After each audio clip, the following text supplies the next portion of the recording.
Tina, Neža in Jasna so bile postavljene pred zanimiv, pa tudi kar težak izziv. Napisale so scenarije za 15-minutne filme, v katerih imajo glavno vlogo mladi. Ko snemamo prispevke za Infodrom, vedno naletimo na toliko zanimivih mladostnikov in toliko tem, s katerimi se ukvarjajo, srečujejo, jih zanimajo, da smo preprosto morali narediti tudi kratke dokumentarne filme. Dokumentarna serija Moje življenje se začne s filmom o urbanih športih, kjer spoznamo svet skejtanja, BMX-anja in freerunninga. Ful drugače, ker takrat, ko smo snemali, sem se počutil tako, dosti boljši. Čavora v romščini pomeni otrok in v tem filmu boste spoznali življenje 3 mladih infodromovcev, ki so ponosni na svoje poreklo. Kaj vse nam omogoča telo, če mu dovolimo, da je to, kar je, pa bodo povedali junaki filma Moje telo. Ko smo snemali, je bil tudi takrat, tisti dan je bil tudi moj rojstni dan in sem še bolj bil zadovoljen s tem. Še pred zadnjim dokumentarnim filmom pa je čas za konce in začetke. V ganljivem filmu so mladi pogumno spregovorili o svojih težkih življenjskih preizkušnjah. Ja, na začetku sem imel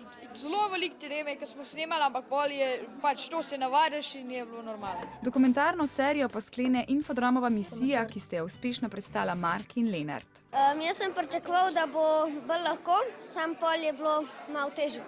Vsi, ki ste pred premiero Infodromove dokumentarne serije Moje življenje zamudili, pa bo ta do vas prišla med zimskimi počitnicami, tako v prvem kot drugem tednu, in sicer na drugem programu televizije Slovenija okoli 9. ure zjutraj.